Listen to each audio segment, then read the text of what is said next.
Clothes are a dirty business. Before that shirt on your back lands in a hamper, in fact, before it even gets to the store, it's already made a big mess. The textile industry churns out about 20% of the pollutants that contaminate the world's water supply each year. So they can damage fish, they can generate problems like cancer or other sickness in water, and they kind of as well change the characteristics of the rivers and lakes where they have been discharged. That's Macarena Cataldo. She's a chemical engineer and the CEO and co-founder of Veridis. It's a BC-based company that's found a novel way to remove contaminants from water. It's not just about the water that we drink. It's all the cycle. And I think that a very important part of this is the dignity of people around water. How we dignify life by protecting water.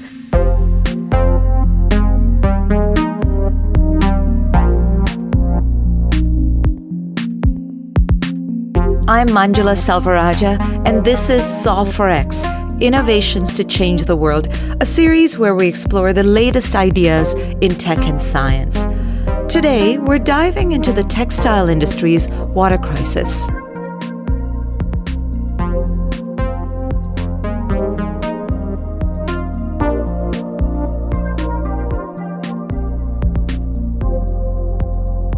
So take me back. I want to get into the technology soon, but I want to hear a little bit about your background. I hear that there is this experience that you had when you were much younger that got you thinking about water. Tell me about that. Yes. When I was younger, I was teaching science to kids at social risk in Chile. And I had the experience to visit a very poor neighborhood. It was almost 30 minutes away from my neighborhood.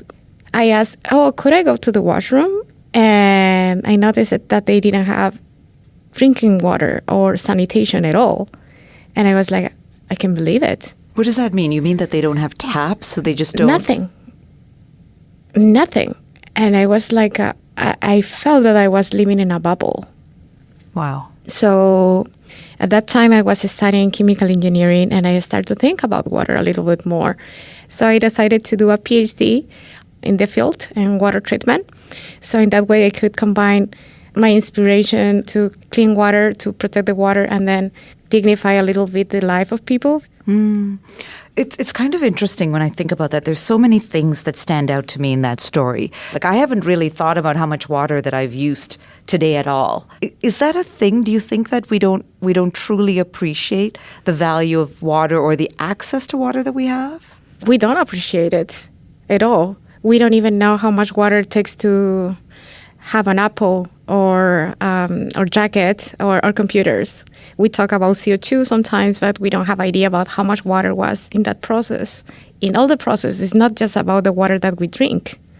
It's all the cycle. And I think that a very important part of this is the dignity of people around water.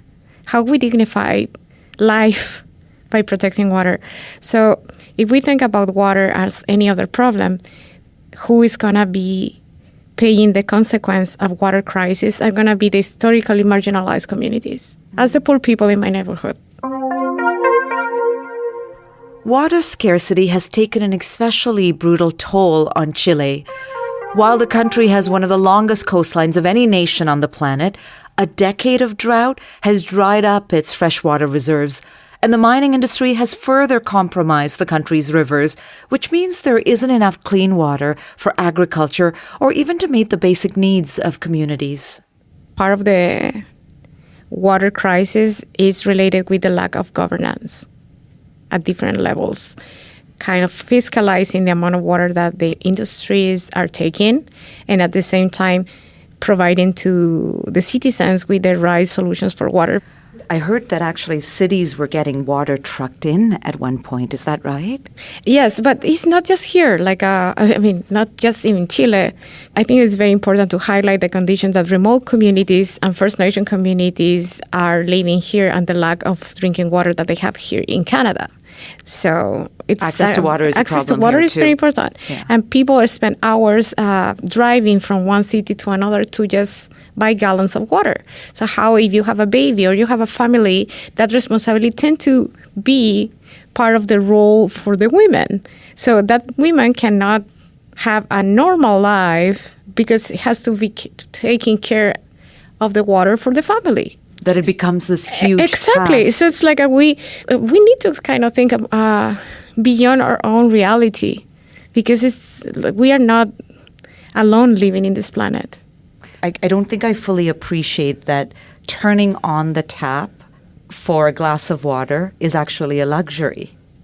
That for some people, that is maybe a 5-kilometer trek, and then they might even still not get clean water at the end of that. It relates with the numbers for lack of education of women because they don't have sanitation, so they don't want to go to school when they become a teenager. So many problems that are related then again with historically marginalized group that we need to kind of think about it. And we talk about drinking water, but water that they use that the community requires for waters are like less than 10% of the total water resources. The other part is mainly agriculture and industry.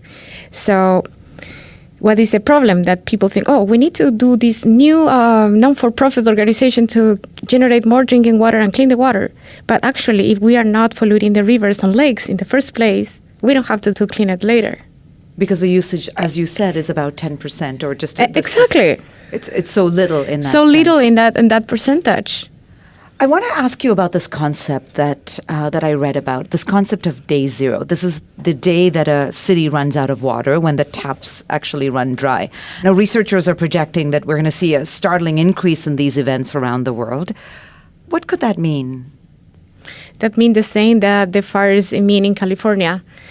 Rich people going in helicopters and paying private flights to take care of their houses, and poor people losing everything. The same is going to happen with water. People who can pay for it at a higher cost, they're going to have it anyway. It's the rest of the population that is not going to be able, and this is going to just get worse. Worried that it will be the marginalized that actually suffer the most, because other people, like you said about the fires, people who are wealthy have a way to kind of escape these problems. Yeah. I've noticed that in conversations that I hear about climate action, there is quite a bit that is being said about carbon. Are we paying enough attention to water? Not at all. No. In fact, like each time that we talk with investors, grants, even the government, it's not any kind of incentive for reducing water or cleaning water. So it's very difficult for us to kind of somehow compete with other clean tech companies because we don't have tax credit or carbon credits as CO2 emissions. Now, you've decided to focus on the textile industry, specifically dyeing materials. Why is dyeing so bad for the environment? In general, they are very complex molecules, and they are difficult to decompose in the environment. So they can damage fish, they can generate problems like cancer or other sickness, and they change the characteristics of the rivers and lakes where they are discharged. So it's very important to degrade them before they reach any kind of water source. So it's the actual chemicals that are involved that are part of the problem. Is it also how much water it takes to do dyeing? Is it also water intensive? So for each kilogram of black cotton, you need around 100 liters of water. Really? Yes. That's insane. And I had no idea. Just for the dyeing process, without counting the amount of water that you need to pre-treat the material, the cotton, and all the distribution. How do dye mills deal with that now? I mean, we're talking about a substantial volume of water, and we're talking about these chemicals that are sitting in this water that they have to remove one way or the other, I would imagine. How do they deal with it now? It's very low percentage of the textile mills that are currently treating the water. But you were talking about places where there are dye mills, where regulations may be lax. Mm-hmm. What about places where they do have strict regulations about discharge? How do they do it there? It depends on where we're talking about, because even in North America, some factories that have been working for more than 40 years, they are under old regulations, and they still discharging the water without treating the dyes. Is it impossible in those scenarios with what equipment that they have to reuse that water once the chemicals are in? Do they do any kind of reuse at all right now? And not really. The technologies that are available are not the best fit for cleaning the water. They require infrastructure, huge infrastructure, so it's difficult to implement if you already have a factory. Maybe you don't have that amount of space. At the same time, they generate a sludge or brine that then you have to do a secondary process or dispose them, so you are moving the problem from the liquid to a solid phase, but you are not ending the problem. So it has been a little bit difficult to find the right technology for cleaning the water and the right motivation. But right now, I think that is changing a little bit, which is very positive. To understand the scope of this problem, it's helpful to get a sense of what's involved in dyeing textiles. Humans have been using dyes to change the color of materials for tens of thousands of years. Up until the 19th century, people turned to organic sources for dye: blue from indigo flowers, purple from sea snails, red from insects. But these days, most manufacturers rely on synthetic dyes. Unlike paint, which sits on the top of a surface, dyes are dissolved in water and basically stick to the fibers of the material being dyed. It's why your blue jeans stay blue. But that process requires a lot of water, as much as 150 liters to dye 1 kilogram of fabric. So Macarena, what's your solution? How does your technology work? So basically, we use electricity to clean water. So let me ask this the way that a grade 5 kid would. Are you zapping? Are you zapping the chemicals? Is that the way to describe this? It's more like a burning in water. It's like a combustion reaction, but with water and electricity instead of fire. Tell me again what it turns into. You said it's carbon dioxide? Yes, nitrogen and water gas.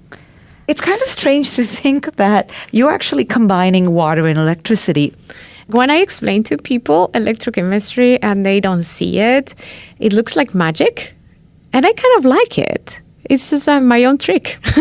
It feels magical. What you're talking about is magical. Is there a limit to the type of or the kind of contaminants that it can handle? We can handle organics, any kind of organics. Organics are molecules that have a carbon bond, let's say dyes, PFAS, wastewater, perhaps. Wastewater from drugs, fertilizers. However, we don't remove any kind of metal or ions. So that is out of our scope. How do you know it works? It's my bread and butter. I have been studying this for 15 years. So it's like... Are there tests that you do at the end of the process that say... Yes, of course. We testing all the water before and after. We analyze different parameters like total organic carbon, the pH, if it's the right pH. We analyze the color, turbidity. So we have a set of parameters that we analyze to be sure that it's working. It's science, so we cannot lie like it's working or it's not working. So there's a potential here for this to be used in... treating wastewater is a huge issue for cities. I mean, there's all sorts of issues around wastewater. We did a podcast episode on it, and I learned so much about how difficult that is. And actually, cities can't even handle most of what they have now. Is there a potential there? Is there an opportunity there? Yes. In fact, we are starting a collaboration with Metro Vancouver, too, that we are very excited about. It's a long-term project that it's going to take probably at least 5 years if we execute it. But we started with a couple of feasibility studies, and it was working well. So there is kind of like a potentially a pilot down the road, but just an analysis for now. Exactly. For now, we want to focus in the textile industry because we are a startup and we need to be focused. But we are open to expand to different markets once we are profitable and have enough resources to do it. Treating water in a lab is one thing. But Macarena has a bigger vision. What if you could treat dye water and recycle it so it never has to leave the system? Her proof of concept came out of an entrepreneurial meet-cute. During a corporate event, she started chatting with a stranger in the women's washroom about the challenges involved in scaling a business. And we were talking, and she asked me, one thing that you need for your business that is not money, that is going to help you to go to the next stage, what it is, tell me. It's very difficult to get.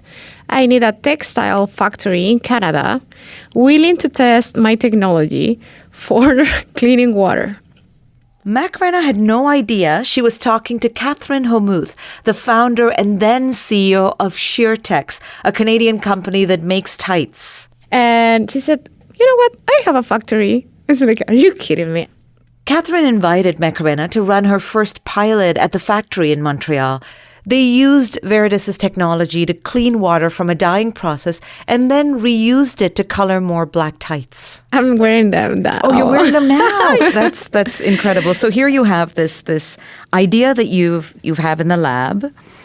You have some proof of concept. You're wearing the proof of concept right now. You have the sense that this could change how materials are dyed. What challenges do you have to overcome to have this work in a real-world setting? Oh my God, so many challenges. And we are selling equipment to factories. And there is part that I really love about them, like interacting with other chemical engineers and visiting factories and understanding their problems. But there are other parts I don't like, that is raising money, because we have to anticipate the capital to manufacture units before selling them. So that part is difficult because building a hardware business takes longer than SaaS. So it's an invest that requires more time. And so there's the hard tech component, that your hard tech exactly. As opposed to so software. that is the difficult part, to find people aligned with our mission and values that really want this technology. I wonder also if there's some kind of buy-in needed from the industry, because this would be at some point would be an added expense for the fashion industry. What do you think would motivate them to make this change? So in the way that we are currently working, one of our main partners are H&M, that we met because of SheerTex. And their main motivation is manufacturing excellence, because in Europe they are pushing to be more conscious about their supply chain at all the different levels. And so they have to comply with regulations? It's not a binding regulation, but they are starting to push a little bit more to make it more rigid, more strict. But we know that more important for the textile mills that have very low margins is to be profitable, because they need to keep the business alive. So our business is not based in sustainability, even if it's our main part of our mission. It's an economical sell, because we are providing 25 to 30% of reduction of water cost. So they save money by using our technology. So that's going to be the motivation. The motivation for the industry. That's interesting. Do you feel that that's resonating? Or do you think that maybe it's too early to tell right now? What stage are you at? So now we're running more pilots, and after those pilots, we expect to get our first commercial units. In those factories, we have very big brands as a potential customers, and we are currently collaborating with them. So mainly in Bangladesh, as well in Korea and Central America. Seems to me, correct me if I'm wrong, that a lot of dyeing of materials happens in the global south, which also means that some of these problems that we've talked about around water pollution, running out of water, all of those sorts of issues also fall on these areas. How do you see your work addressing the inequities and harms there? Honestly, I don't think that we care enough. We should care enough. The majority of the products that we have, our computers, our dresses, or clothes, or whatever, is mainly manufactured in the global south.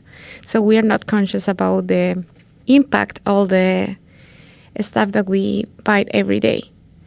And I think that we should be a little bit more conscious, and it should be even regulations that make the business to be more conscious about where they are buying and the conditions of the products that they are producing in those countries. Because it's true. In the end, like the global south is suffering the consequence of the industrialization, and they are not getting the benefits.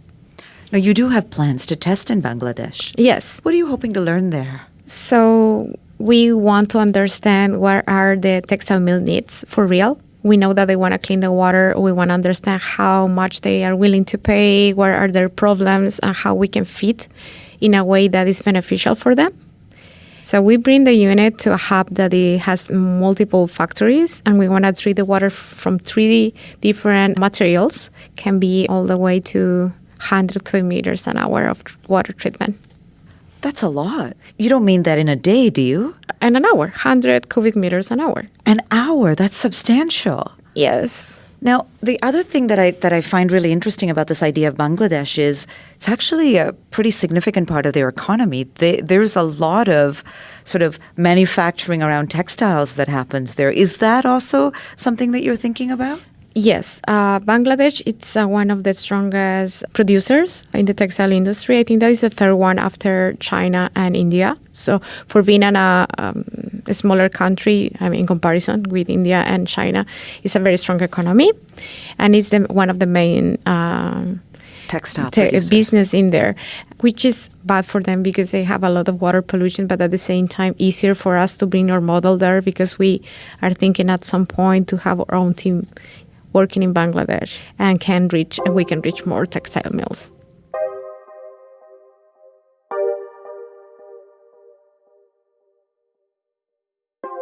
Veritas isn't the only company that has harnessed electrochemistry to remove toxins from water. I asked Macarena where else her competitors are working. Semiconductors and pharmaceuticals. But we're going to get that market later. Why would you not go for the semiconductor industry? The impact first. I know that the company has to be profitable, but the main reason why I started these companies is because I wanted to protect water sources and generate impact. The consequence was building a profitable company. Got it. And I really am crazy about water.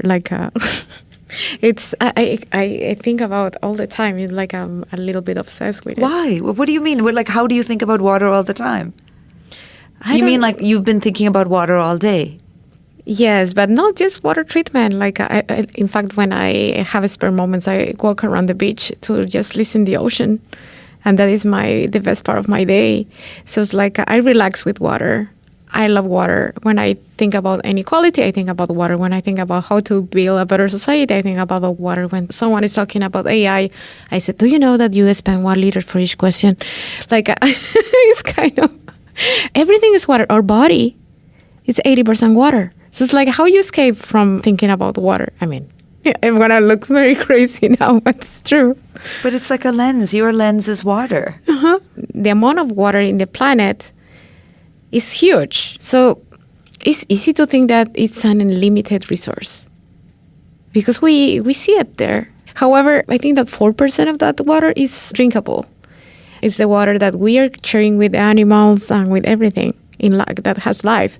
So that is not the ocean, of course. And to a certain degree, the other problem is that a lot of manufacturing processes actually don't tap into the 96%. They tap into the 4%. Exactly. Drinking. That is the water that they are using from the total water that we have available for drinking water, which is a very small percentage.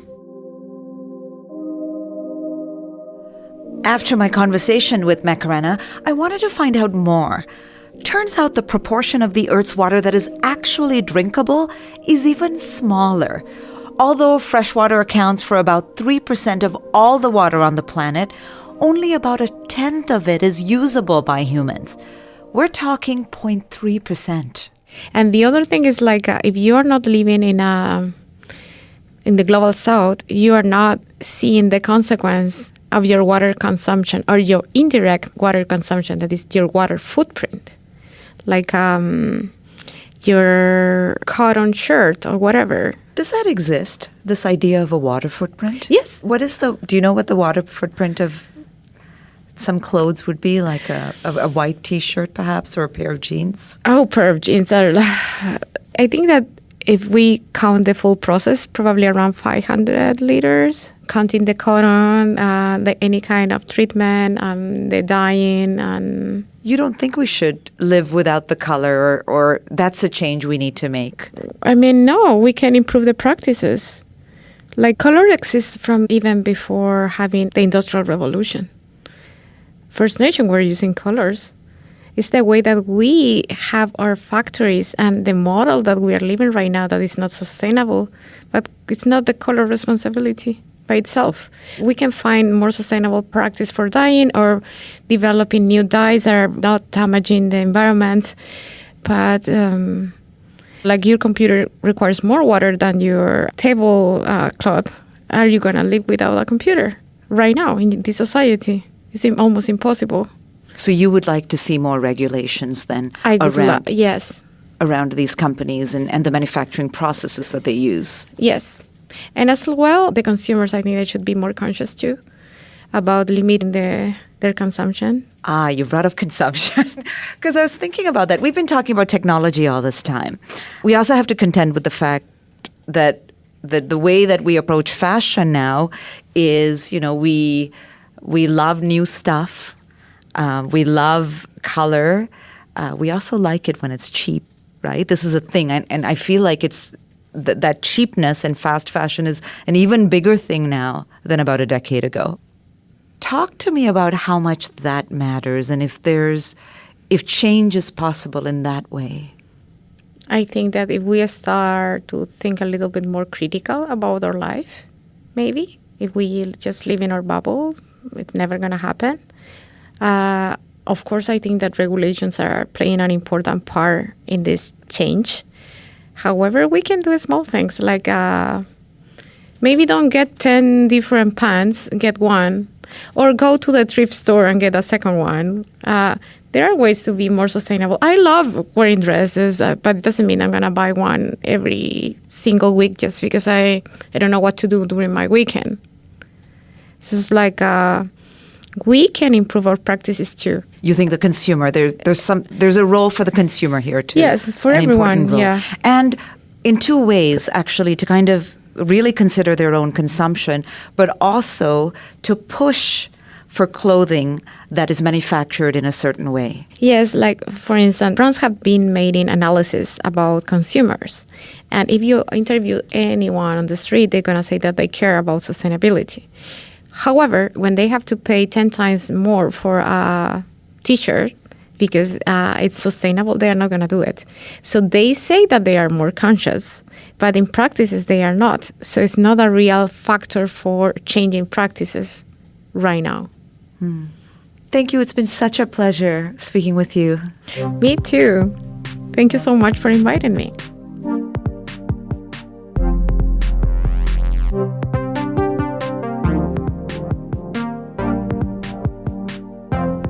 Solve for X is brought to you by Mars. This episode was produced by Ellen Payne-Smith and written by Sarah Liss. Lara Torvey and Sona McBool are the associate producers. Max Wayne composed the theme song and all the music in this episode. Gab Harpel is our mix engineer. Jason McBride is our senior editor. Catherine Hayward is our executive producer. I'm your host, Manjula Selvarajah. Thank you for listening. Solve for X is brought to you by Mars, North America's largest urban innovation hub and a registered charity. Mars supports startups and accelerates the adoption of high-impact solutions to some of the world's biggest challenges. For more information, visit marsdd.com. And we want to hear from you. Drop us a line to share your ideas, questions, and feedback. What innovations are you curious about? Email us at media@marsdd.com.